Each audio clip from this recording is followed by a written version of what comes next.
queridos alunos de Direito Civil, a minha proposta agora para você, a partir de agora, nesse momento que você está me ouvindo, se você está me assistindo nesse vídeo, é fazer um revisaço sobre direito sucessório. Então você que está estudando para uma OAB, primeira fase ou segunda fase em Direito Civil, venha assistir minhas aulas, venha ficar craque em Direito Sucessório comigo, professora Daniela Matar. Galera, então olha só, vamos falar sobre o direito sucessório. O que é a sucessão? Sucessão é a transferência de direitos, deveres e obrigações, tá bom? Daniela, é qualquer direitos, deveres e obrigações que são transferidos, que tem importância pra gente no mundo jurídico do direito sucessório? Não. Por quê? Porque todas as vezes que nós estamos realizando uma sucessão, que há essa transferência de direitos, deveres e obrigações, eu tenho duas figuras. O sucedido, que é aquele que transfere direitos, deveres e obrigações, e eu tenho o sucessor, é aqueles que recebem direitos, deveres e obrigações. E aqui no direito sucessório, essa figura do sucedido não pode ser qualquer pessoa. O sucedido aqui no direito sucessório, falando da sucessão então em sentido estrito, somente pode ser uma figura, que é o falecido, que é o morto, que é o decujus. Então, galera, o que acontece aqui? Aqui então nós temos o morto, o falecido, que com sua morte ele transfere direitos, deveres e obrigações para os seus sucessores. Então, a forma, a causa de suceder no direito sucessório se dá pelo que nós chamamos de causa-morte, tá bom? Então, olha só, o sucedido, que é o falecido, que é o morto, aplica-se no direito sucessório o que nós chamamos de princípio de sai-sine. O que significa esse princípio de sai-sine, professor? Todas as vezes que houver o evento morte, então, abre-se a sucessão. Então, olha aqui, como que abre a sucessão de alguém? Como que os bens serão transferidos? Serão transferidos com o evento morte. E aí, aplica-se o princípio de sai-sine. O que é o princípio de sai-sine? Automaticamente, imediatamente, logo após, imediatamente a morte, transfere esses direitos, deveres e obrigações aos sucessores. Esse conjunto de direitos, deveres e obrigações é chamado de herança. Então, já que nós estamos falando da herança, o que é? Qual é a classificação? Qual é a característica da herança? A herança é um bem indivisível. Por que a herança é um bem indivisível? Porque somente quando da partilha nos autos do inventário é que os sucessores terão essa transmissão do direito em forma burocrática. Então, com o princípio de sai-sine e com o evento morte, abra-se a sucessão. Contudo, nós precisamos da partilha que será feita lá na ação de inventário para que os sucessores, eles podem então ceder, vender, alienar aquela herança, aqueles bens imóveis, por exemplo, que foi objeto do todo patrimônio, que foi objeto dessa herança. Então a herança, ela é um bem indivisível, aonde os herdeiros são coproprietários e só haverá a partilha então lá na ação de inventário. E quem são os sucessores, Daniela? Quem são essas pessoas por lei que podem vir receber direitos, deveres e obrigações? Galera, sucessores, então, nós temos a palavra em sentido lato, é o gênero, na qual eu tenho, então, herdeiros e legatários. Quem são os herdeiros, Daniela? Diferencia a categoria de herdeiro em duas categorias. Os herdeiros testamentários, aqueles que vão ser herdeiros através de um testamento. Daniela, o que é o testamento? O testamento é o ato de disposição de última vontade do autor da herança, tá? E eu tenho os herdeiros legítimos. Quem são os herdeiros legítimos? São aqueles que recebem através da sucessão legítima, preconizada no Código Civil através de uma ordem de vocação hereditária. Então veja que a gente só aplica a sucessão legítima, que é a ordem dos herdeiros previsto legalmente na lei, então, portanto, se aquele que falece não deixa testamento, ou se ele deixa testamento, esse testamento é caduco, esse testamento é nulo. Então fala-se que a sucessão legítima, ela é supletiva, ok, galera? Então veja, herdeiros, eu tenho, por exemplo, então, sucessores. De sucessores me abre duas janelas, herdeiros e legatários. Dentro dos herdeiros, eu tenho os herdeiros testamentários, que recebem através do testamento, e eu tenho os herdeiros legítimos, que recebem através da sucessão legítima. Dentro dessa sucessão legítima, eu tenho duas novas espécies de herdeiros. Eu tenho os herdeiros necessários e eu tenho os herdeiros facultativos. Então, pensem só, aqui eu tenho José, tá? Quem são esses herdeiros? Quem são os sucessores de José nessa ordem de vocação hereditária que vão receber através dessa sucessão legítima preconizada pelo Código Civil? Abaixo eu tenho os descendentes, filho, neto, bisneto. Acima de José eu tenho os seus ascendentes, pais, avós, bisavós. Do outro lado, formando essa cruz na linha transversal, eu tenho então o cônjuge e o companheiro. Eu chamo atenção para os senhores o seguinte: o cônjuge, ele é herdeiro necessário, já preconizado no Código Civil de 2002. O companheiro, então, não é. Ele passa a ser companheiro, passa a ser um herdeiro necessário, equiparando-se ao cônjuge com o julgamento que nós tivemos no final do ano passado, em 2017, pelo Supremo Tribunal Federal, onde ele reconhece que o artigo 1790 do Código Civil é um artigo inconstitucional. E aí ele equipara todos os direitos sucessórios do companheiro, tá certo? Ao cônjuge. Então, na minha linha reta, eu tenho descendentes e ascendentes, e na minha linha transversal, de um lado de José, eu tenho o cônjuge e companheiro, que também é tido como herdeiro necessário, tá certo? E do outro lado, eu tenho os outros herdeiros, os herdeiros facultativos, chamados de herdeiros colaterais. Quem são eles? Irmãos, tios, sobrinhos, primos. Então, percebam, pessoal, que herdeiros recebem a título universal. O que é receber a título universal? É receber a universalidade, ou uma cota-parte, ou uma fração dessa universalidade, tá certo? Então, mais uma vez, sintetizando: sucessores eu abro uma janela para herdeiros e eu abro uma outra janela para legatários. Dentro de herdeiros, eu abro uma janela para herdeiros testamentários e outra janela para herdeiros legítimos. Dentro dos herdeiros legítimos, eu abro uma outra janela com os herdeiros necessários e com os herdeiros facultativos, chamados de colaterais. Daniela, a diferença entre os herdeiros necessários para os herdeiros colaterais é porque aos herdeiros necessários há uma preservação de 50% da legítima, tá? E esses herdeiros colaterais, eles podem ser excluídos da sucessão. Pode, Daniela? Pode, professora. Como que isso acontece, tá? Então, se José, ele não tem nenhum herdeiro necessário e automaticamente esses bens iriam para os herdeiros colaterais, ele pode dispor em testamento um outro herdeiro, um amigo, por exemplo, que não seja aqueles herdeiros colaterais que venham a receber. E nós temos então os legatários. Qual é a diferença dos legatários para os herdeiros? Os herdeiros recebem a título universal em uma sucessão legítima ou em uma sucessão testamentária. Os legatários somente podem receber em uma sucessão testamentária. Legatário, Daniela, só recebe através de testamento? Sim, galera. E o que legatário recebe? Eles recebem bem certo e determinado ou bens certos e determinados, tá?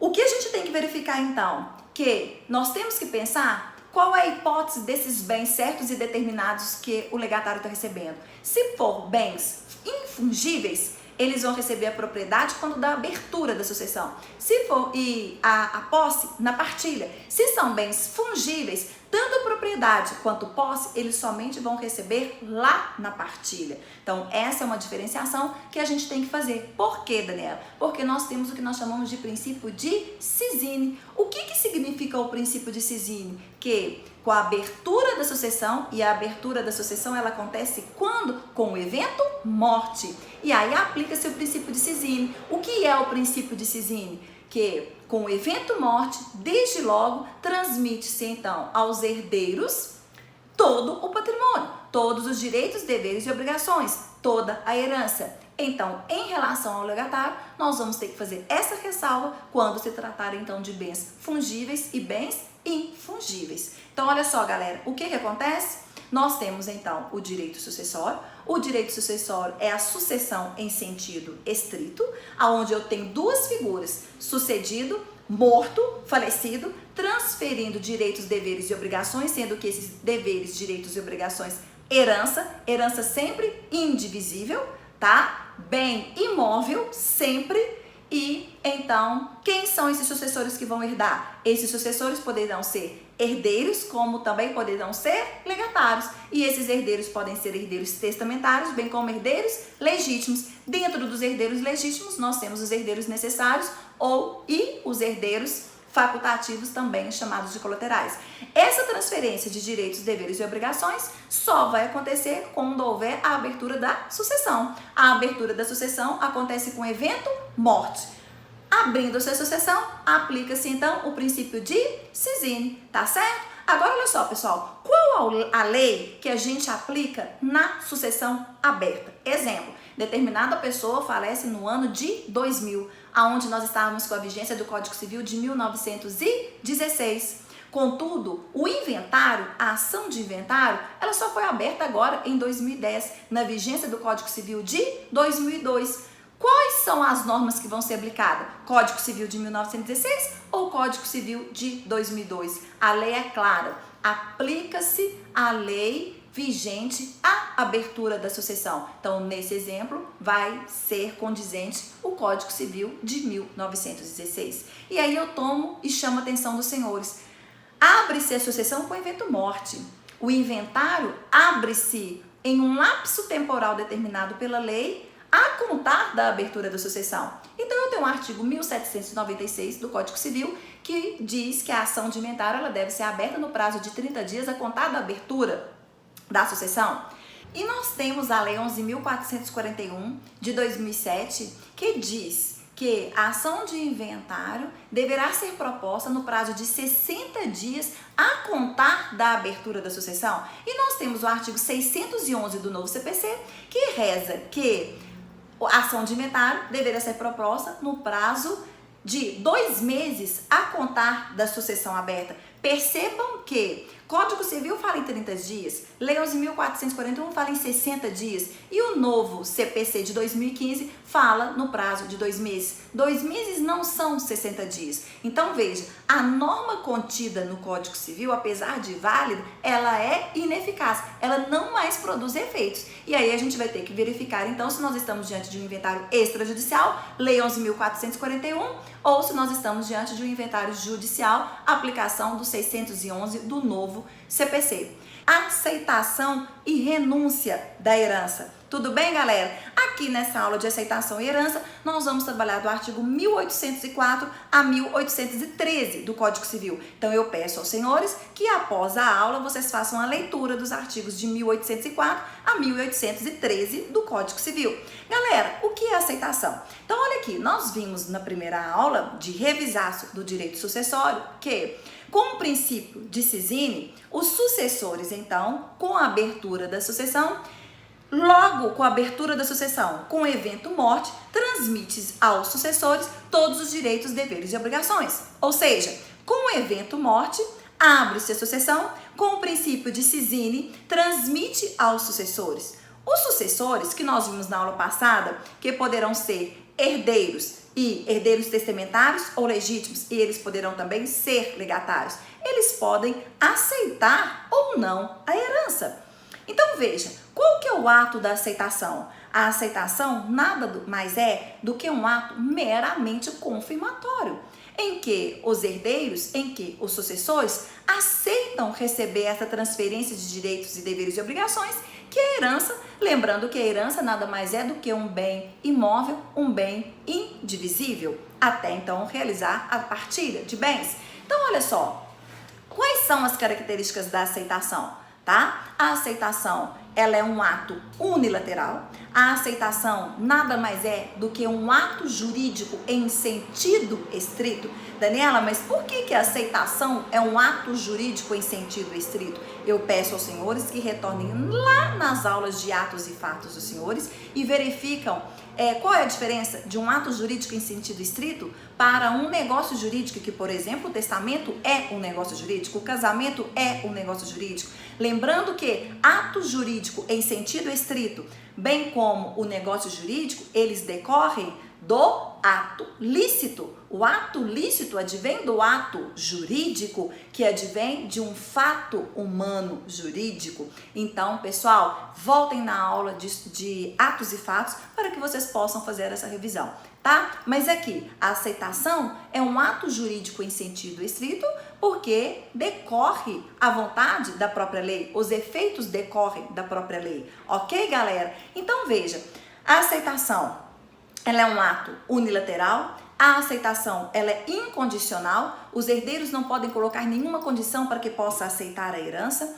A aceitação, além de ser então um ato unilateral, de ser um ato incondicional, é um ato também indivisível. Ou você aceita todo o patrimônio, ou você vai repudiar. Não há possibilidade de aceitação parcial. A aceitação tem que ser total, como a renúncia também precisa ser total. A não ser que aquele herdeiro, ele seja um herdeiro legítimo e um herdeiro testamentário, porque aí sim nós estaremos diante de duas sucessões. Estando diante de duas sucessões, sucessão legítima e sucessão testamentária, ele pode aceitar uma sucessão e repudiar outra sucessão, tá bom? Mas se ele é herdeiro somente de uma sucessão, compete a ele ou aceitar em todo ou renunciar em todo, mas não há aceitação ou não há renúncia em partes. Então, a aceitação, ela é um ato unilateral, ela é um ato indivisível, ela é um ato incondicional e ela é um ato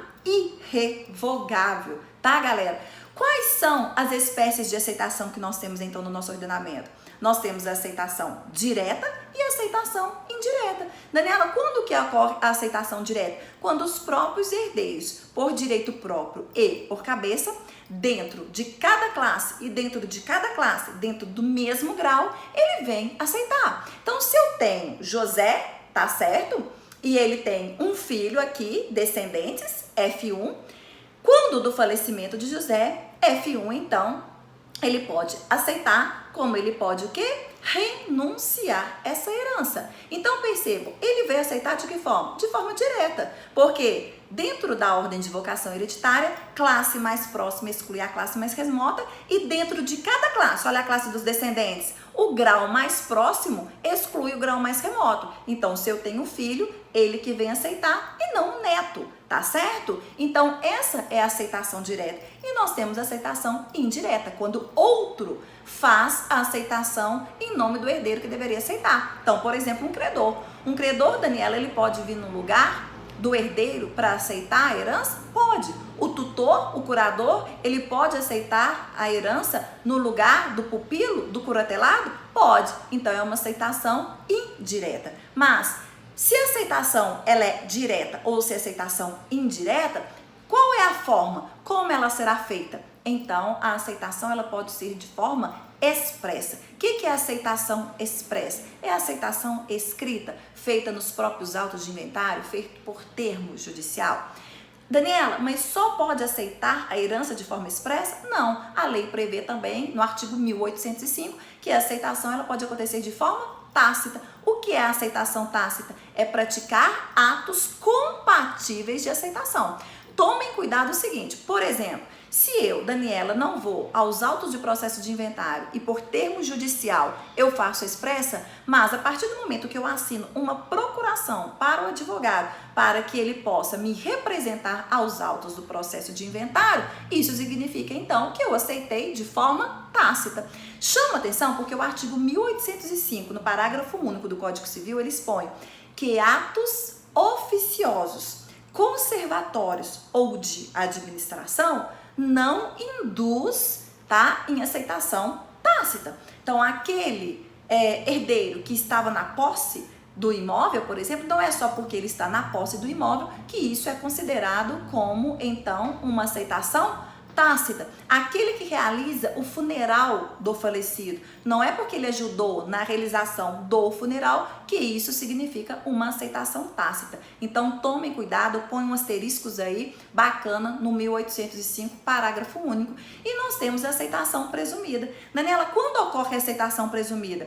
Quando o herdeiro, ele não vem de forma expressa e nem tácita aceitar a herança. Então, os demais herdeiros poderão pedir a interpelação judicial para que esse herdeiro omisso, no prazo de até de 30 dias, ele venha aceitar de forma expressa ou tácita a própria herança, tá? Então, veja, a aceitação é um ato unilateral, é um ato jurídico em sentido estrito, porque os efeitos decorrem da lei, é indivisível, é incondicional, é irrevogável, tá certo? Se aceita de forma direta ou indireta e de forma expressa ou de forma tácita ou de forma presumida. É aceitação. Ato meramente confirmatório. Eu quero receber a herança. Tudo bem, galera? Ao contrário de aceitar, eu tenho o repúdio à herança. O que é repudiar a herança? O repúdio à herança é o que nós chamamos de renúncia à herança, tá? Detalhe, a renúncia, ela só pode ser feita de forma expressa, de forma solene, através de escritura pública ou através de termo judicial. Então, aqueles outros meios que nós vimos de aceitação de herança não cabem na renúncia. Renúncia, então, somente se realiza de forma expressa. A renúncia também, ela é irrevogável, tão certo quanto a aceitação. A renúncia também só pode ser total, igualmente a aceitação também só pode ser total. Não existe renúncia parcial, não existe aceitação parcial. E um outro detalhe, a doutrina clássica, a melhor doutrina ou a doutrina majoritária, entende que independentemente do regime de bens, por causa da proteção dos outros herdeiros, sempre na renúncia a necessidade é imprescindível, outorga marital. Já os doutrinadores entendem que na aceitação não precisa de outorga marital, independe de outorga marital. Então, galera, eu chamo a atenção dos senhores, fixem bem os requisitos e as características de aceitação e renúncia, tá certo? Então, mais uma vez, pra gente fechar, qual é a semelhança, Daniela? É que a renúncia e a aceitação pode ser de forma expressa. A renúncia e a aceitação acontece que elas são irrevogáveis. A renúncia e a aceitação, ou você aceita tudo, ou você também renuncia tudo. Não pode ser parcial. Mas em relação à outorga, a outorga ela é dispensável na aceitação e indispensável na renúncia. E a aceitação, existem outras maneiras de aceitar, de forma tácita e presumida, o que não acontece dentro da renúncia. Tudo bem? Bom, quais são as espécies de renúncia? Nós temos a renúncia abdicativa, também chamada de própria, e nós temos a renúncia translativa, imprópria, chamada em favore. Daniela, qual que é a diferença? Nós tratamos da cessão gratuita como, então, sendo a cessão, como sendo a renúncia própria, e nós tratamos a cessão onerosa como sendo, então, a renúncia imprópria, translativa. Qual que é a diferença, então, Daniela, da renúncia própria abdicativa para a renúncia imprópria, para a renúncia translativa na prática? Isso, galera, vai depender de aquele herdeiro renunciante que renuncia a sua cota-parte, quais são os efeitos? Para onde vai? Tá certo? Se aquele que renuncia, ele renuncia e vai para o Monte Mor, retorna para a ordem de vocação hereditária, nós vamos estar diante de uma renúncia própria, diante de uma renúncia abdicativa. Olha, José tem um filho F1 e tem um filho F2. F1, por motivos alheios, ele simplesmente renuncia, ele é o herdeiro renunciante. Daniela, para onde que vai? Então nós vamos analisar. Tem outro do mesmo grau, na mesma classe? Então a renúncia feita pelo F1 vai toda a sua cota-parte de 50% para F2, tá certo? Isso por quê? Porque F1 ele não indicou nenhuma outra pessoa. Então veja que nós estamos diante de uma cessão gratuita ou chamada de renúncia própria ou abdicativa. É aquela renúncia que a cota-parte do renunciante ela vai para o Monte Mor. Por quê? Porque o herdeiro renunciante ele é tratado como se ele nunca tivesse existido. É a mesma coisa de João ter tido só um filho, F2, não tido F1. Agora, diferentemente da renúncia translativa ou em favor de quem? Porque nessa o renunciante ele indica quem vai receber a cota-parte no lugar dele. Então veja, José tem F1 e tem F2. F1 ele renuncia a herança para um tio. Então percebam, o tio ele não receberia dentro da ordem de vocação hereditária. Então aí nós estamos diante do que a gente chama de renúncia translativa ou em favor. Na renúncia translativa incide dois impostos, causa mortes quando o F1 aceita e depois quando ele faz a transmissão em atos intervivos para o tio. Então aí entra o imposto intervivos. ao passo que na renúncia própria, na cessão gratuita, incide somente um imposto, o causa-mortes. Porque quando José tinha F1 e F2 e F1 renuncia, eu renuncio, nem sei para onde vai, volta lá para o Monte Mor. E a pessoa correta, de acordo com a ordem de vocação hereditária preconizada pela lei, é que recebe, que seria F2. Então, veja, incide somente o imposto causa-mortes, aonde F2 vai pagar esse imposto. Por quê? Porque F1 não aceitou. Então, veja, a diferença da cessão onerosa para a cessão gratuita, sendo que cessão onerosa nós chamamos de renúncia translativa em favor de ou imprópria, incide 2 impostos, causa-morte e intervivos, porque há 2 atos, primeiro aceitação e depois transferência, e na renúncia chamada de própria, também chamada de abdicativa ou cessão gratuita, é a não aceitação. Eu não quero, eu não aceito. E aí aquele Monte Mor vai para quem deveria ir de direito, de acordo com a ordem de vocação hereditária. Tá certo, galera? Hoje nós vamos falar a respeito da representação. A representação, eu convido os senhores para fazer uma leitura dos artigos de 1851 a 1858 do Código Civil. Tudo bem? Pessoal, o que é representação no de direito sucessório? O que é representar? A representação no direito sucessório, ela acontece quando algum herdeiro, substituindo um herdeiro pré-morto, substitui esse herdeiro pré-morto como se vivo ele fosse, nos recebimentos de direitos, deveres e obrigações.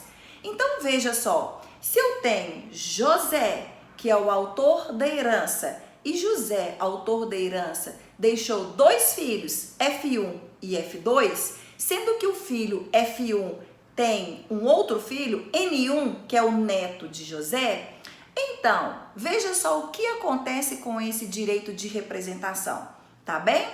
Quando do falecimento de José, autor da herança, se ele tem descendentes, a classe mais próxima exclui a classe mais remota, os descendentes veem a sucessão como herdeiros para receber. A herança de José seria então dividida entre seus 2 filhos, F1 e F2, que iriam receber essa herança por direito próprio e por cabeça. Contudo, nesse exemplo que eu acabei de citar para os senhores, vamos imaginar que o filho F1 seja pré-morto, que o filho, então, F1, ele já veio a falecer antes de José, seu pai, em 2015, em virtude de um acidente automobilístico. Então, em 2015, o F1, filho de José, em virtude de um acidente automobilístico, vem a óbito. Quando, em 2017, José, muito triste, em uma depressão profunda pela morte do seu filho, pela morte prévia do seu filho, ele vem a falecer em 2017. Então, nesse momento, nós vamos fazer a partilha dos bens de José. Quem, então, vai receber a herança, os direitos, deveres e obrigações de José? Bom, nós temos F1, pré-morto, que morreu em 2015 em um acidente automobilístico, e nós temos F2. Será, professora Daniela, que a herança toda de José vai para o filho F2? Não, não vai. E por que não vai? Porque F1, ele tem um filho, N1, neto então de José. Então, N1 vem aos autos de inventário, ele vem à herança representando o seu pai como se vivo ele fosse na sucessão de José. Então, portanto, a sucessão de José será dividida, então, 50% para F2 e 50% que iria para o seu filho F1 vai pelo direito de representação para seu filho N1. Então, Daniela, quer dizer que na classe dos descendentes o direito de representação ele é infinito. Sim, ele é. Ele vai acontecendo desde que nós temos os outros graus. E lembrando que dentro de uma classe, o grau mais próximo exclui o grau mais remoto. Então, aplica-se o direito de representação na classe dos descendentes. Bom, mas na classe dos ascendentes, Daniela, como fica, tá? Por exemplo, se José, ele não deixou nenhum descendente, mas ele deixou na classe ascendente pai e mãe. tá bom? Vai imaginando aí, vai fazendo desenhozinho no caderno, ok, galera?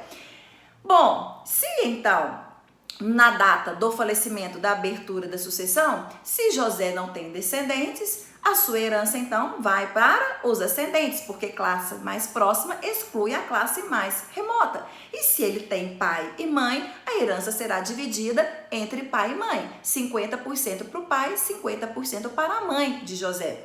Contudo, Daniela, vamos imaginar que na classe dos ascendentes, José tenha pai e José não tenha mãe. A mãe já é falecida. A mãe já faleceu há 5 anos atrás do falecimento de José, em virtude de uma doença adquirida, tá? Contudo, na classe materna, José tem avós maternos. Ele tem avô materno e ele tem avó materna. Daniela, existe o direito de representação na classe dos ascendentes? Galera, não tem. Não se aplica o direito de representação na classe dos ascendentes. Isso significa que quando da partilha da herança de José, por ele não ter descendentes, nós vamos para a classe dos ascendentes. E quem vai receber a totalidade de herança de José vai ser o seu pai, uma vez que não tem a mãe, porque a mãe já é pré-morta. E mesmo ele tendo em sede de 2º grau os avós maternos, eles não vão representar a filha, porque não existe direito de representação na linha dos ascendentes. Tudo bem, galera? Bom, nós então já falamos do direito de representação na linha dos descendentes e nós já falamos do direito de representação na linha dos ascendentes, aqueles que estão acima do autor da herança.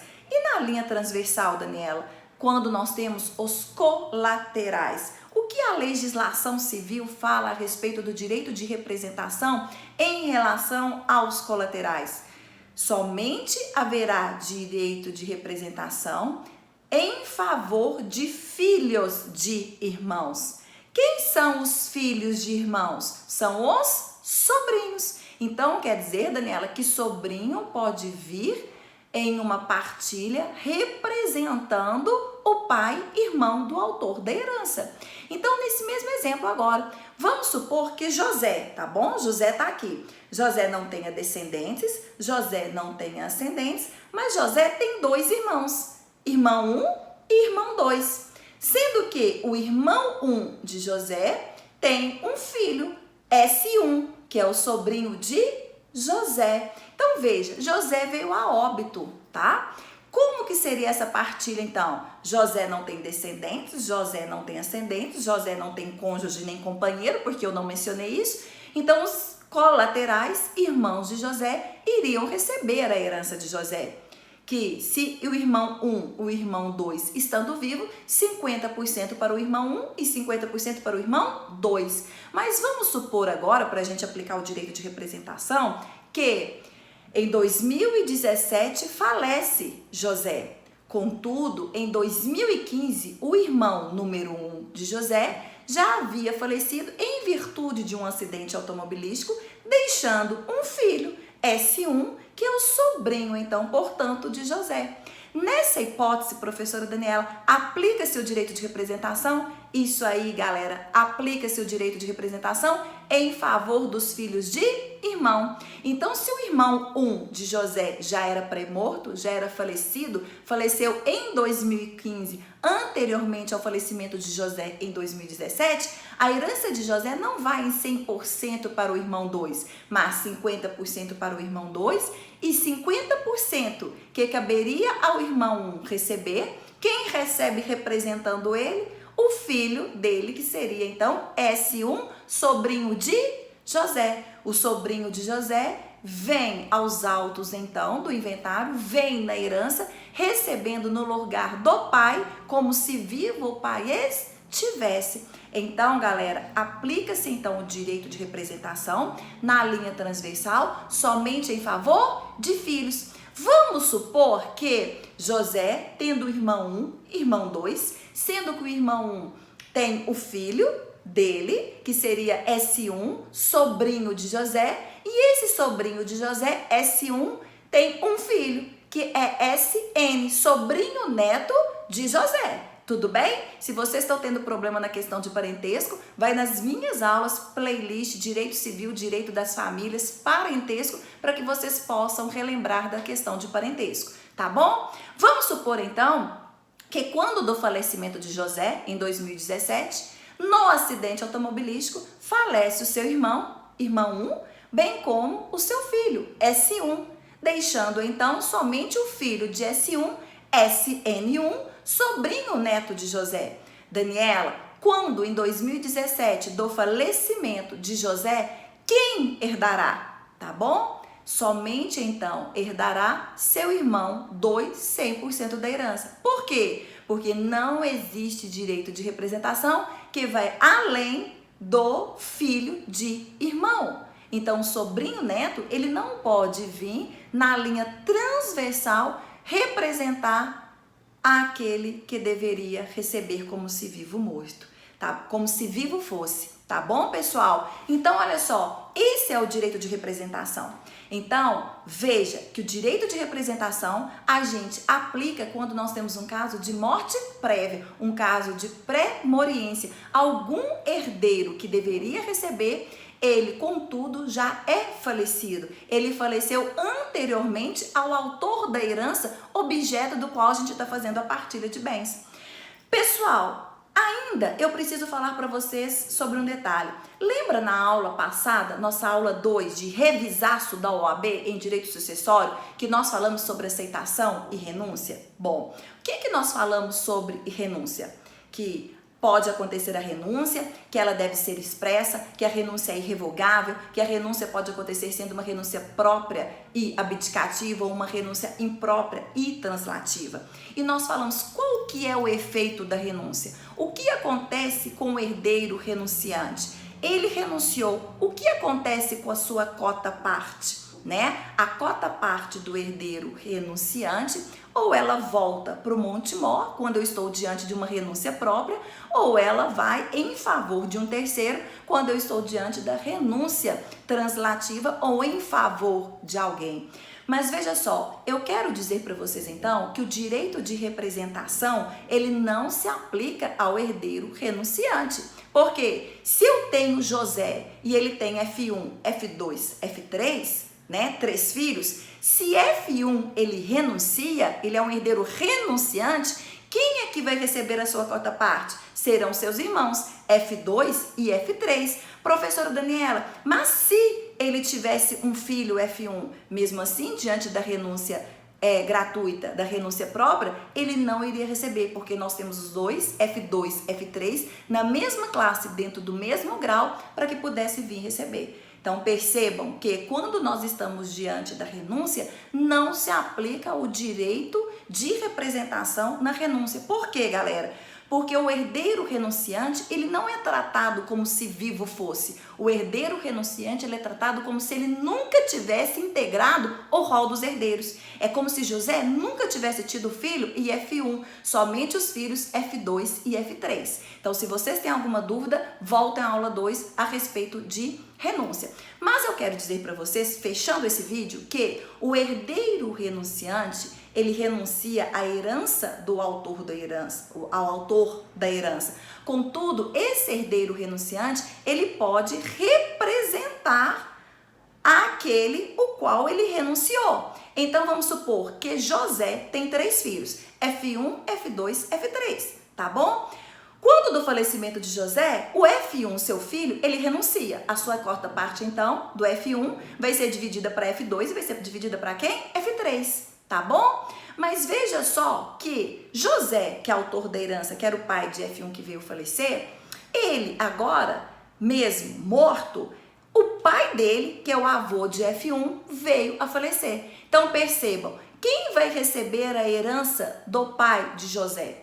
Tá? Então veja, o pai de José faleceu após José. José faleceu em 2015, houve o seu inventário, F1 renunciou. Mas agora o pai de José veio falecer. F1, que renunciou à herança de seu pai, José, poderá agora vir representar o seu pai na herança de seu avô, João, por exemplo? Pode. tá certo? Então, o herdeiro renunciante pode representar aquele pelo qual ele renunciou à herança. Tudo bem, pessoal? E nós vamos falar sobre os excluídos da sucessão. Daniela, quem são os excluídos da sucessão? São os indignos e os deserdados. Então, nós vamos falar hoje sobre dois institutos, o Instituto da Indignidade e o Instituto da Deserdação. Pessoal, para começar, a indignidade, ela está lá na sucessão legítima. A deserdação faz parte lá da sucessão testamentária, mas eu vou aproveitar uma vez que ambos fazem os mesmos efeitos no mundo jurídico, tá? O que eu quero dizer? Eu quero dizer para os senhores que tanto o indigno quanto o deserdado aplica-se a eles o direito de representação. Então, por que eu resolvi falar sobre indigno e deserdado nesta aula? Porque na aula de número 3, nós falamos sobre o direito de representação. Então, numa questão de continuidade, eu quero dizer para os senhores que aquele que é considerado indigno ou aquele que é considerado deserdado, aplica-se o direito de representação. O que significa isso, Daniela? Significa que o indigno e o deserdado, ele é tratado pela legislação civil como se ele fosse um pré-morto. Ok? Então, tudo o que nós falamos em sede de direito de representação vale, então, para o indigno e para o deserdado. Então, lembrando que questões de indignidade, deserdação, se aplica o direito de representação como se aquele indigno, como que aquele que foi deserdado, vai vir outro herdeiro representando ele como se aquele indigno ou aquele deserdado vivo fosse. Diferente, então, dos efeitos da renúncia. Na renúncia, então, mais uma vez, não se aplica o direito de representação. Na renúncia, o herdeiro renunciante, ele não é tratado, então, como se vivo ele fosse. Mas, na renúncia, o herdeiro renunciante, ele é tratado como se ele nunca tivesse, na verdade, integrado o rol dos herdeiros.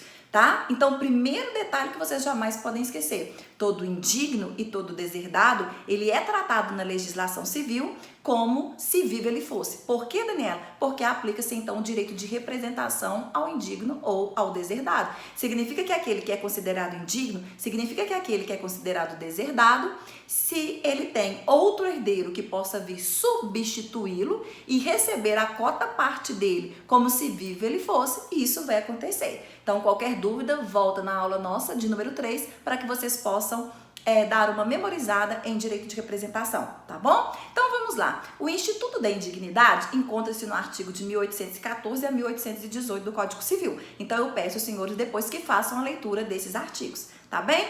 Então, o indigno, quem vai ser considerado indigno pela legislação civil? Primeiro, o indigno pode ser todo herdeiro ou legatário. Qualquer herdeiro. Daniela, então na minha cabeça eu já tenho que saber quem são herdeiros? Temos. Nós temos que saber que a gente tem herdeiros testamentários e que nós temos herdeiros o quê? Legítimos. E dentro dos herdeiros legítimos nós temos uma outra divisão. Herdeiros necessários e os herdeiros facultativos, colaterais. Quer dizer, Daniela, que todo herdeiro ou legatário também pode ser considerado indigno? Pode, diferentemente da deserdação.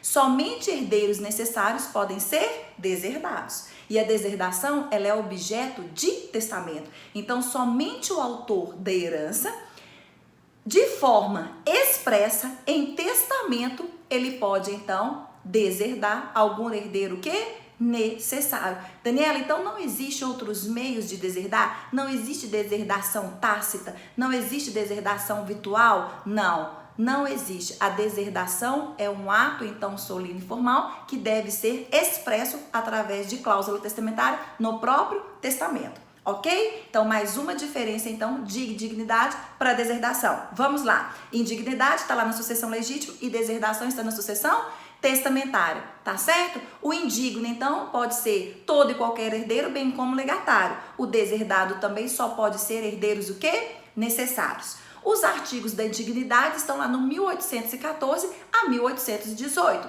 Os artigos que os senhores vão fazer leitura da deserdação encontra-se no artigo 1961 a 1965 do Código Civil. Então vamos lá. Quem é considerado indigno? Indigno será todo herdeiro, bem como um legatário, que realizar atos criminosos ou ofensivos ao autor da herança, bem como a seus parentes. E então, a gente vai no artigo 1814, em que o rol é taxativo. E o 1814, ele traz 3 hipóteses para a gente que a gente pode considerar um herdeiro ou legatário como indigno.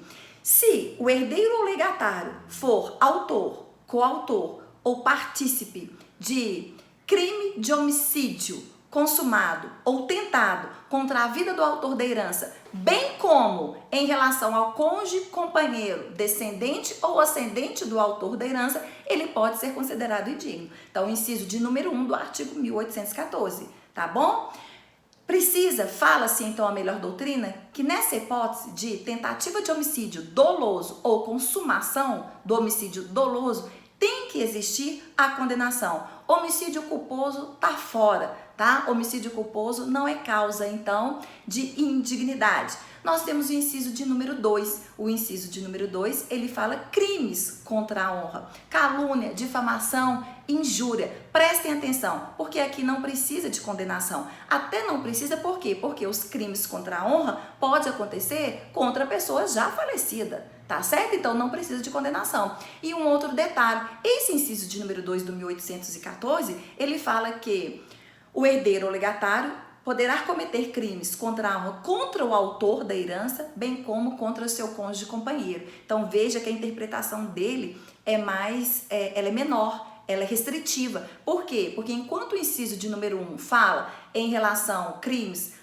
ao autor da herança, bem como companheiro, cônjuge, descendente e ascendente, a hipótese de crime contra a honra é somente contra o autor da herança, bem como companheiro ou cônjuge. Tá bom, pessoal? Não se esqueçam dessas diferenças. E nós temos a hipótese do 1814, de inciso de número 3, é que qualquer herdeiro, bem como legatário, se obstar o autor da herança dispor em testamento. Então, se ele obsta, se ele prejudica, se ele coage para que o autor da herança não realize o testamento e as disposições testamentárias, esse herdeiro ou esse legatário ele pode ser considerado indigno. Bom, para que um determinado herdeiro ou legatário seja considerado indigno, precisa haver uma ação ordinária desconstitutiva, tá? Chamada de ação de indignidade, que deve ser realizada no prazo de 4 anos a contar da abertura da sucessão, para fazer prova dessa indignidade e para que então, uma vez através de sentença, esse indigno então seja excluído da sucessão. Tudo bem, galera? E aí a gente tem a deserdação. A deserdação ela é mais ampla. Sabe por quê, galera?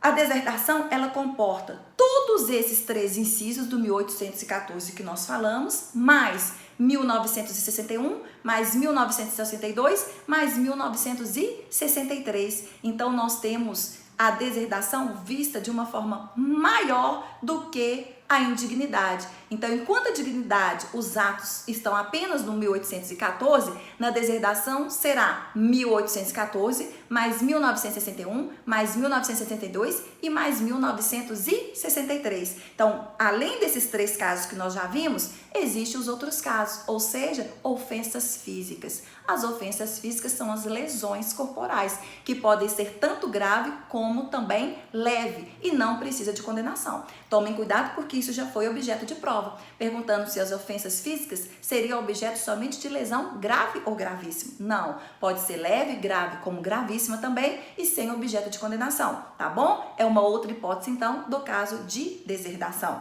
Outra hipótese de deserdação fala em injúria grave, mas a injúria está lá dentro dos crimes contra a honra. Uma outra hipótese que se fala, então, é se o descendente, porque a gente falou que a deserdação ela acontece entre herdeiros necessários. Então, se o descendente comete relações ilícitas com a madrasta ou com o padrasto, tá?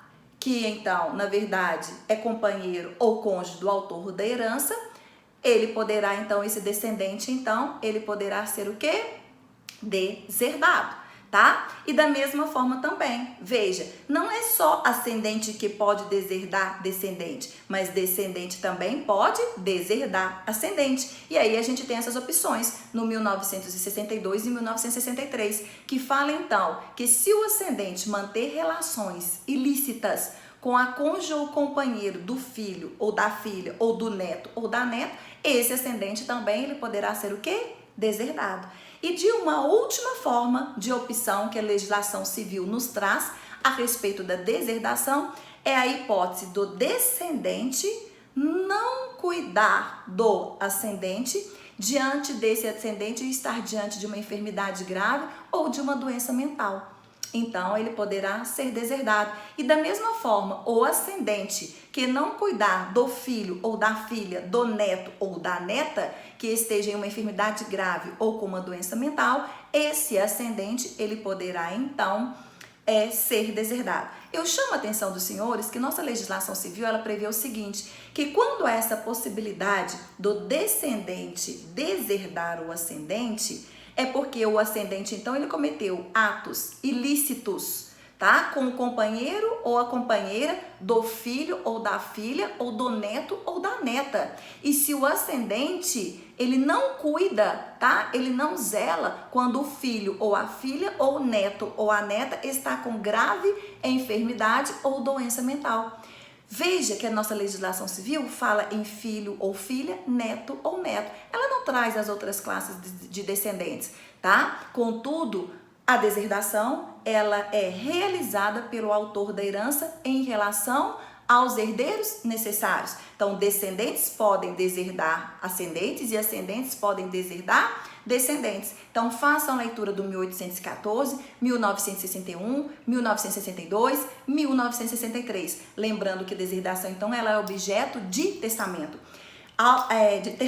Ato de disposição de última vontade do autor da herança. Então, José, querendo deserdar o filho, ele precisa vir de forma expressa e fazer isso através de testamento. Tá certo, pessoal? Só que o testamento, então, a deserdação precisa de um desdobramento depois. Por quê? Os herdeiros interessados, isso está lá no 1964, 1975, deverá vir após a abertura do testamento, no prazo de 4 anos, para provar o motivo dessa deserdação. Então, a deserdação tem 2 momentos. O momento do testamento, em que o autor da herança vai deserdar algum herdeiro necessário, mas depois os herdeiros interessados deverão, 4 anos a contar da abertura do testamento, ajuizar uma nação para fazer prova dessa deserdação.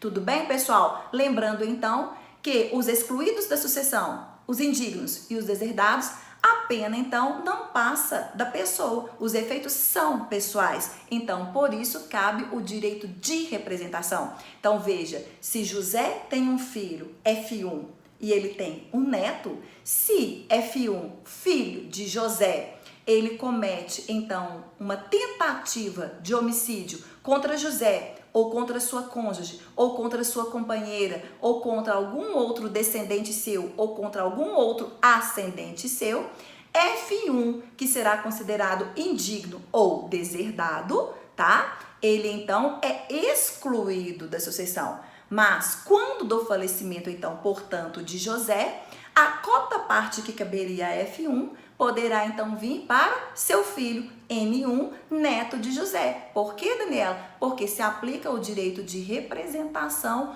nos excluídos da sucessão.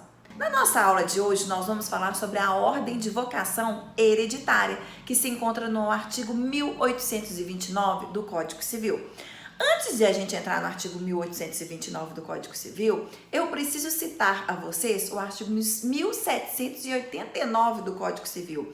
O artigo 1789 do Código Civil, ele nos indica quem poderá receber a herança: as pessoas nascidas ou concebidas na data da abertura da sucessão. Nós temos uma exceção da prole eventual. A prole eventual, ela se diverge, então, do nascituro. O nascituro é o ser que está para nascer. A prole eventual é o ser ainda que será concebido. E a gente vai ver que há uma disposição, uma exceção em relação à prole eventual quando a gente for estudar o testamento. Porque no testamento, o autor da herança pode deixar como legado ou como cota parte, determinada parte da sua herança, então, para a prole eventual, aquele que ainda nem foi concebido. E por uma exceção legal, No testamento, na sucessão testamentária, nos coloca que a prole eventual ela poderá ser concebida até 2 anos a contar da abertura do testamento. Mas então isso é uma exceção. Na nossa ordem de vocação hereditária, quem poderá receber? Aquele que poderá receber são as pessoas já nascidas ou concebidas no momento da abertura da sucessão. Então, uma dica para os senhores em relação à divergência da sucessão legítima para a sucessão testamentária. Pois bem, galera, vamos então para a ordem de vocação hereditária do artigo 1829 do Código Civil. Primeira regra que os senhores têm que saber, que dentro de classe, as classes mais próximas excluem as classes mais remotas. Daniela, quem determinou essas classes? Essas classes foram determinadas pelo nosso legislador civil. Então, nós temos a primeira classe, tá? Então, se José tá aqui, o autor da herança, abaixo do José, eu tenho seus descendentes, primeira classe a receber. Somente se não houver a primeira classe dos descendentes, é que a segunda classe, que são os ascendentes, que estão acima de José, é que irão receber. Daniela, há uma possibilidade de o cônjuge ou o companheiro receber toda a totalidade, todo o patrimônio de José? Tem, porque o cônjuge é tido como herdeiro necessário e ele encontra-se na terceira classe. Então, somente se, artigo 1838 do Código Civil, galera, se não houver descendentes, se não houver ascendentes de João, autor da herança, é que o cônjuge irá receber a totalidade dos bens. Daniela, mas existem os parentes colaterais, existem os herdeiros colaterais. Eu assisti sua aula, eu já sei que nós temos os herdeiros testamentários, nós temos os herdeiros legítimos e dentro dos herdeiros legítimos nós temos os herdeiros necessários e nós temos os herdeiros facultativos, os herdeiros colaterais. Então veja, se José está aqui, para que eu possa formar a minha cruz, eu tenho a galera aqui que está na linha reta, que são os descendentes, que são os ascendentes, e para cortar formando a minha cruz, nessa linha transversal eu tenho, por exemplo, do lado direito o cônjuge e companheiro, e do outro, no meu lado esquerdo, então, eu tenho os colaterais. Quem são os colaterais, Daniela? São todos esses outros parentes de João que não estão na linha reta e nem o cônjuge, porque cônjuge não é parente. Vai lá nas aulas de direito de família, tá bom, galera? E aí, então, nós temos quem são os colaterais? Todos os outros parentes. Então, se eu tenho descendentes, filhos, netos, bisnetos, etc., acima eu tenho pais, avós, bisavós, de um lado o cônjuge, eu tenho o restante. Quem é o outro restante? Irmãos, tios, primos, sobrinhos, esses são os parentes colaterais. Dani, os parentes colaterais, eles podem receber também uma totalidade da herança? Pode. Olha qual é a regra que nós estamos aplicando. A classe mais próxima exclui a classe mais remota. A classe mais próxima, então, são os descendentes. Se eu tenho descendentes, afasta todas as outras classes. Se eu não tenho descendente, eu vou para a próxima classe. Qual é? Ascendentes. Somente se eu não tenho descendente nem ascendente, o cônjuge ou companheiro tem a possibilidade de receber toda a herança. Mas, se eu não tenho descendente, se eu não tenho ascendente, se eu não tenho cônjuge nem companheiro, os meus colaterais, eles podem receber a totalidade da herança, salvo se eles não têm a proteção da legítima como nossos herdeiros necessários têm. Então, pode acontecer do autor da herança dispor 50% do seu patrimônio, dispor de 100% do seu patrimônio. Ou seja, Dani, há possibilidade de a gente excluir herdeiro colateral da herança? Tem, porque a eles não há nenhum tipo de proteção, nem mesmo a legítima, nem mesmo 50%. Então, pode o autor da herança, tá certo? Realizar um testamento e dispor de 100% de seus bens para uma outra pessoa que não esteja dentro da classe dos herdeiros colaterais. Os herdeiros colaterais, eles só recebem até 4º grau. Então, aí vocês têm que ir nas aulas de direito de família e lembrar a relação de grau de parentesco.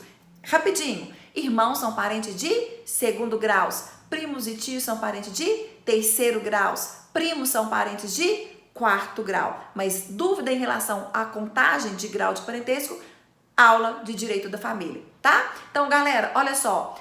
Totalidade do cônjuge receber, a possibilidade de ele receber essa totalidade é se não houver descendente nem ascendente, tá certo? Lembrando que o cônjuge talvez ele não possa receber 100% porque ele é herdeiro necessário, preserva 50% da legítima, mas os outros 50%, então, portanto, pode o autor da herança dispor em testamento. Dani, mas tem a possibilidade também dos colaterais receberem a totalidade? Tem, se não houver descendente, nem ascendente, nem cônjuge, nem companheiro. Então, os colaterais poderão receber 1839 do Código Civil, se porventura não há nenhum testamento. Ok, galera? Mas em relação aos colaterais, a gente vai falar uma outra aula depois. Então, vamos começar a respeito do cônjuge. O cônjuge, nós sabemos que ele pode receber, é possível, a totalidade da herança, tá certo? Mas ele também pode concorrer com descendentes ou ascendentes. Então, como que fica essa estrutura? Tá bom? O cônjuge, primeiro, para que ele possa receber, tá? Ele tem que estar casado com o autor da herança à época da abertura da sucessão e não pode estar separado de fato pelo período superior a 2 anos. Assim, o cônjuge poderá receber. Além disso, quando ele vai concorrer com os descendentes, precisamos saber qual é o regime de bens pelo qual os nubentes foram casados. Isso está no artigo 1829 do Código Civil.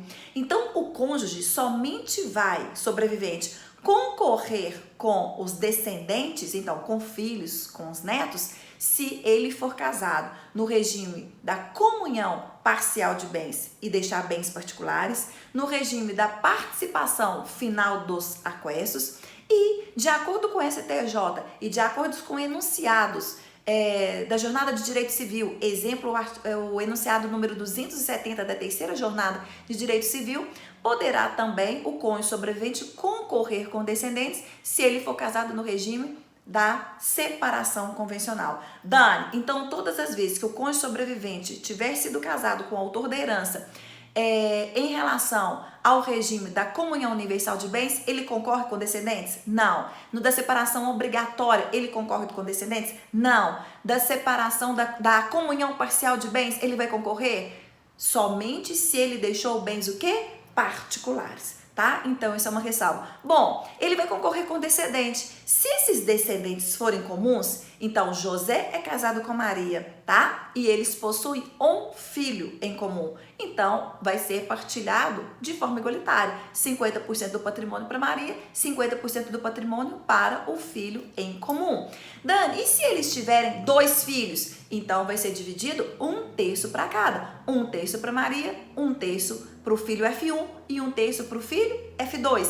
Dani, se eles tiverem deixado 3 filhos, será dividido então 1/4 para Maria, 1/4 para o filho F1, 1/4 para o filho F2 e 1/4 para o filho F3. Dani, mas eles deixaram agora 4 filhos, vai ser 1/5 para cada? Não, porque a lei faz uma ressalva. Quando o cônjuge sobrevivente está concorrendo com os filhos comuns do casal, sempre vai ter que ser reservado, tá? Uma cota parte mínima de 1/4, então 25% para o cônjuge sobrevivente. Então, nessa hipótese, Maria, casada com José, recebe 1/4 e os outros 3/4 serão divididos para o filho F1, F2, F3, F4. Dani, mas se esses filhos forem filhos exclusivos de José, Maria, quando se casou com José, José já possuía 3 filhos, 2 filhos, 4 filhos. Divisão igualitária. Maria concorre com os descendentes exclusivos, tá? Do autor da herança, recebendo cota parte. Então, se são 5 filhos, vai ser então dividido partes igualitárias para cada um. Não há reserva de 1/4 para Maria. E dessa mesma forma, entende-se quando nós estamos diante então da filiação também híbrida. O que é a filiação híbrida? Filhos exclusivos do autor da herança com filhos comuns de José e Maria, tá? Maria concorre com todos os descendentes com a filiação híbrida, mas sem a reserva da cota parte de 1/4 ou 25%. Esse também é o entendimento das jornadas do direito civil, exemplo, o enunciado 527 da 5ª jornada de direito civil. Bom, Dani, Maria, sobrevivente, não tem descendentes, mas José deixou ascendentes. Maria vai concorrer com ascendentes? Maria concorre com ascendentes, sim, tá? Do autor da herança. Como que vai ser essa concorrência? Se José deixou pai e mãe, eles vão receber de forma igualitária. 1/3 para Maria, 1/3 para o pai e 1/3 para a mãe de José. Tá bom? Sendo que pai e mãe estão recebendo por direito próprio ou por cabeça. Mas a lei fala o seguinte: se Maria for concorrer com um só deles, ou pai ou com a mãe, será então metade. Metade para Maria e metade, por exemplo, para o pai sobrevivente. E se Maria concorre, tá? Na linha dos ascendentes, mas que não seja em primeiro grau, ou seja, José não tem pai nem tem mãe. Ele deixa uma avó materna de um lado e deixa avós paternos do outro lado. Como que fica? 50% para Maria, sempre, e os outros 50% serão divididos na linha ascendente. 25% para a linha paterna e 25% para a linha materna, independentemente do número de parentes que ali estejam naquele segundo grau, naquela segunda linha. Lembrando que se eu não tenho ninguém do primeiro grau, o segundo grau ali vai receber por direito próprio ou por cabeça, porque não há que se falar em direito de representação na linha dos ascendentes, tá? Então, uma dica valiosa: direito de representação de forma infinita na linha dos descendentes. Direito de representação na linha dos ascendentes não é possível. Então, na linha dos ascendentes, as pessoas somente vão vir receber os herdeiros por direito próprio e por cabeça. Quando o cônjuge concorre com os seus descendentes, é necessário verificar o regime de bens. E quando o cônjuge sobrevivente concorre com os ascendentes do autor da herança, não há necessidade, portanto, então, de se verificar o regime de bens. Independentemente do regime de bens, o cônjuge concorre com ascendentes. Pessoal, essa é a ordem de vocação hereditária falando do cônjuge. Só um detalhe: o artigo 1790 do Código Civil, ele foi tido como inconstitucional. Portanto, tudo aquilo que a gente fala hoje para o cônjuge se aplica de forma equiparada ao companheiro. Então, todo o direito sucessório do companheiro hoje é análogo ao cônjuge. Tudo bem? Isso foi um julgado do Supremo Tribunal que nós temos. Faça a leitura do 1798, do 1829 ao 1838 do Código Civil. Nós vamos falar a respeito da sucessão dos colaterais. Dani, então quer dizer que você está dentro da sucessão legítima, dentro da ordem de vocação hereditária, no artigo 1829? Isso mesmo, galera. E o que o 1829 fala pra gente? Que classe mais próxima exclui a classe mais remota, e dentro de cada classe, o grau mais próximo exclui o grau mais remoto. Então, eu tenho que primeira classe são os descendentes, segunda classe os ascendentes, terceira classe o cônjuge e quarta classe eu tenho os colaterais até o quarto grau. Então, Dani, nós já estudamos isso nas outras aulas? Estudamos. E na aula passada, inclusive de número 5, nós estudamos a concorrência do cônjuge em relação aos descendentes. E se porventura José, o nosso falecido, não tiver deixado descendentes, mas ele deixou ascendentes e cônjuge, a possibilidade do cônjuge vir concorrer com ascendentes, tá bem? Então, olha só, agora nós vamos então nessa aula hoje de número 6 a falar a respeito dos colaterais. Classe mais próxima exclui a classe mais remota e dentro de cada classe o grau mais próximo exclui o grau mais remoto. Então, artigo 1829, galera, do Código Civil. Se José, então, o nosso falecido, o nosso decúge, não deixou, olha só, José tá aqui, ele não deixou descendentes, filhos, netos, bisnetos, etc. Se ele não deixou ascendentes, pais, avós, bisavós, se ele não deixou cônjuge, nós vamos para a nossa quarta classe. Quem é a nossa quarta classe, formando então na nossa linha transversal a nossa cruz? São os nossos colaterais.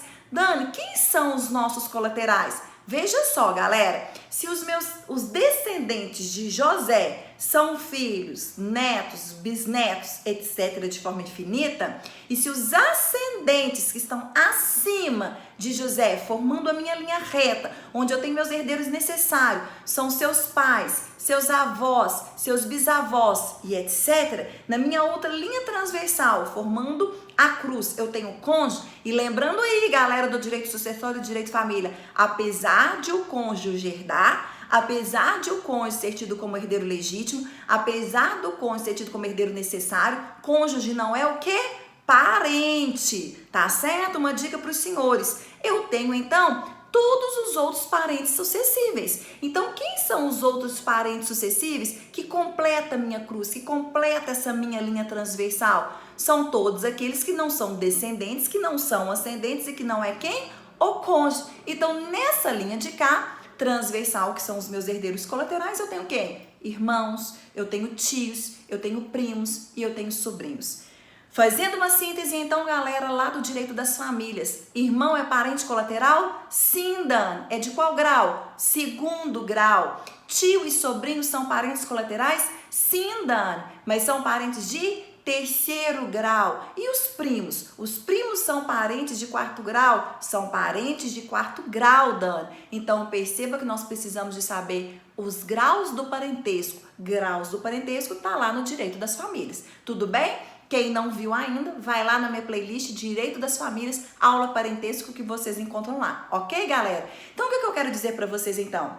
Que José, o nosso falecido, o nosso decújus, tá certo? Ele não tendo descendentes, ele não tendo ascendentes, ele não tem cônjuge, sobra em herança, então, sucessão legítima, de acordo com a ordem de vocação hereditária, que será dividida, será partilhada entre a quarta classe, que é a classe dos colaterais. Mas dentro dessa classe, Dani, quem é que primeiro recebe? Graus mais próximos, exclui os graus mais remotos. Então, o primeiro grau que nós temos são os irmãos, que exercem o segundo grau de parentesco. Dani, então veja, vai fazendo o desenho aí, galera. Eu não tenho um quadro aqui, mas vai fazendo então um desenho. Se José não tem descendente, ascendente, nem cônjuge, mas ele tem irmãos, ele deixa irmão 1 e ele deixa irmão 2, são esses irmãos os quais serão divididos a herança. Então, quando nós falamos da sucessão dos colaterais, está lá no artigo 1839, 1840, 1841, 1842 e 1843 do Código Civil.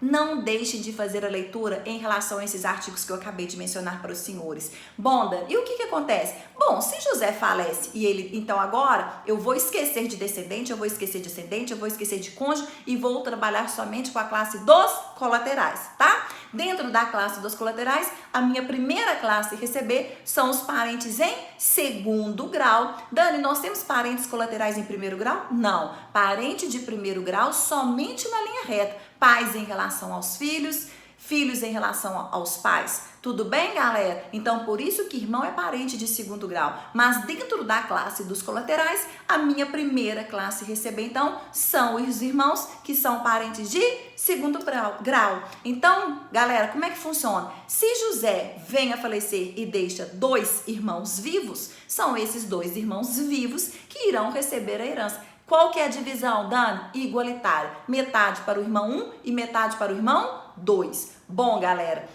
o que nós temos que verificar agora? Nós temos o que nós chamamos de irmãos unilaterais e irmãos bilaterais. Não pode confundir. O que são os irmãos bilaterais? Os irmãos bilaterais são os filhos do mesmo pai e da mesma mãe. Então, significa que José com F1 e F3, perdão, José com o irmão 1 e com o irmão 2, tá? Eles são filhos dos mesmos pais, filhos de Antônio e filhos de Maria. Contudo, olha só, José pode ter irmãos unilaterais. O que são os irmãos unilaterais? São irmãos filhos do mesmo pai ou da mesma mãe. Não são filhos de ambos. Então veja, se José falecido, ele deixa 2 irmãos bilaterais, irmão 1 e irmão 2, filhos do mesmo pai e da mesma mãe. E ele deixa um irmão 3, filho, irmão unilateral somente por parte de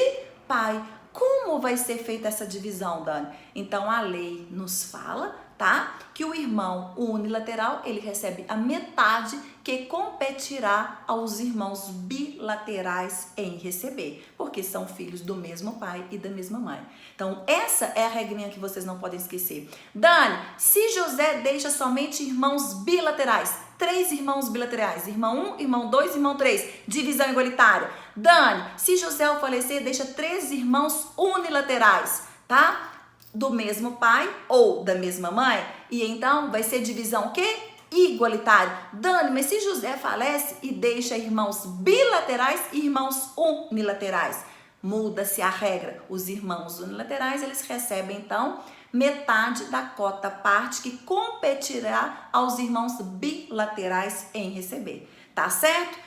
Lembrando então, uma outra situação que nós já falamos em outros vídeos anteriores. Aplica-se o direito de representação na linha transversal? Como regra, não. Vai aplicar o direito de representação na linha transversal somente a favor de filhos de irmãos. Interessa nessa aula de hoje, Dani? Interessa. Por quê? Vamos supor, então, quem é filho de irmão? Sobrinho. Então, vamos supor que José, tá bom? Tenha, então, um irmão bilateral, um irmão 2 bilateral e um irmão 3 unilateral. Contudo, esse irmão unilateral, ele já veio a falecer antes mesmo de José em um acidente automobilístico, então ele é pré-morto.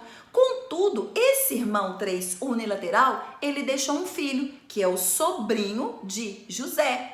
Dani, como vai ser dividida a cota parte? A cota parte vai ser dividida, então, aquela cota parte que caberia ao irmão unilateral receber, como ele está pré-morto, o seu filho, sobrinho, então, portanto, de José, vai vir receber a cota que lhe cabia ao pai, como se o pai estivesse o quê? Vivo. E por que isso, Dani? Porque temos o direito de representação na linha transversal em favor de filhos de irmãos. Tudo bem, galera? Então, ele vai receber o quê? A metade, porque competiria ao seu pai, que era, então, irmão de José, receber a metade, porque ele era irmão o quê? Unilateral. Utilizando desse mesmo exemplo, vamos supor então que José deixa um irmão bilateral, deixa o irmão 2 bilateral, deixa o irmão 3 unilateral, com o seu filho, que é o sobrinho de José, e esse sobrinho de José também tem um filho que é o sobrinho neto de José. Tá bem, galera? E vamos supor que nesse acidente automobilístico faleceu o irmão 3 unilateral, bem como o seu filho, que é sobrinho de José. Dani, nessa situação, o sobrinho neto, filho do irmão 3, então, de José, ele vem receber a cota parte do seu pai? Não. Por que não? Porque a regra é clara. Nós só vamos aplicar o direito de representação em favor de filhos de irmãos. Tudo bem, galera? Fechamos? Uma outra situação que eu gostaria de falar para vocês. Olha só. Os irmãos, então, grau mais próximo exclui o grau mais remoto. Eu não tendo, se José não deixou irmãos, mas José deixa sobrinhos. Então, vamos supor, José tenha irmão 1 e irmão 2, tá? Bilaterais. Esses irmãos faleceram em uma viagem, mas esses irmãos deixaram cada um filhos, sobrinhos, então, de José. Então, José tem 2 sobrinhos, filhos, então, de seus irmãos. Então, veja, esses sobrinhos iriam receber não por representação, mas eles iam receber por direito o quê? Próprio, porque veja que meu grau primeiro em receber, que seriam os irmãos segundo grau de parentesco, eles não existem mais, eles estão pré-mortos. Então acaba o primeiro grau e eu venho para o segundo grau de recebimento, aonde eu tenho sobrinhos que estão em terceiro grau de parentesco. Tudo bem? Mas olha só, você pode estar aí do outro lado da telinha se perguntando, professora Daniela, mas se caso José não tenha deixado então nem descendentes, nem ascendentes, nem cônjuge, os seus irmãos também são pré-mortos, ele deixou 2 sobrinhos, como a senhora mencionou, mas ele deixou também um tio. Olha só, professora, tio e sobrinho exercem o mesmo grau de parentesco. Tio e sobrinho são parentes de terceiro grau. Então quer dizer que a herança de José vai ser dividida entre eles? Não, galera, porque a lei fala que os sobrinhos preferem aos tios. Então a herança será dividida por cabeça entre esses 2 sobrinhos. O tio somente receberia se José faleceu, não deixou descendentes, não deixou ascendentes, não deixou cônjuge, irmão também pré-morto, sobrinhos pré-mortos, e ele deixou simplesmente um tio, que era irmão do seu pai. Então esse tio vem receber a totalidade da herança, tá bom? E se José, na linha dos colaterais, não tem irmãos, não tem sobrinhos, não tem tios, e ele apenas deixou primo, então o primo é parente de 4º grau e ele vem receber a totalidade da herança, tá? Professora, ele não tinha irmãos, ele não tinha sobrinhos, ele não tinha tios e ele deixou um sobrinho neto, parente de 4º grau. Esse sobrinho neto vem receber? Vem receber. Então, colaterais recebe até o 4º grau. Fora isso, para que os demais herdeiros possam receber de forma colateral, eles deverão, então, ser pleiteados, deverão ser beneficiados através de testamento. Galera, fechando o vídeo, super correndo, então, aqui agora, tá? Veja o artigo de 1839 até 1843. E fechando, então, se José falece, não deixa descendente, não deixa ascendente, não deixa cônjuge e nem colateral, e não deixa testamento, ou pode até ter deixado herdeiros, mas eles renunciaram, o que acontece com a herança? A herança torna-se, então, jacente. Artigo 1844, artigo 1819, artigo 1822. Não deixem de fazer a leitura desses artigos, tá certo? Então, o que é herança jacente? A herança jacente é diferente da herança vacante. A herança jacente, então, é quando não há herdeiros, não apareceu herdeiros. Então, a herança se torna jacente, aonde o poder público vai arrecadar todos os bens, nomear um curador. Essa herança jacente permanece pelo prazo de 1 ano, se converte em inventário, tá certo? Publica seus editais. 1 ano da jacência, ela se torna vaga, então, portanto, herança vacante. E aí, 5 anos a contar da abertura da sucessão, poderá alguns herdeiros, se encontrados, habilitar, credores se habilitarem. Se dentro desses 5 anos a contar da sucessão ninguém aparecer, 5 anos então após a contar da sucessão, os bens caem em domínio então público, seja do município, seja do Distrito Federal, seja da União, onde então eles estiverem. Galera, fecho por aqui. Acabou meu tempo. Sucesso, um forte abraço para vocês. Ótimas provas. Fiquem atentos nas dicas. Beijo, galera. Fui!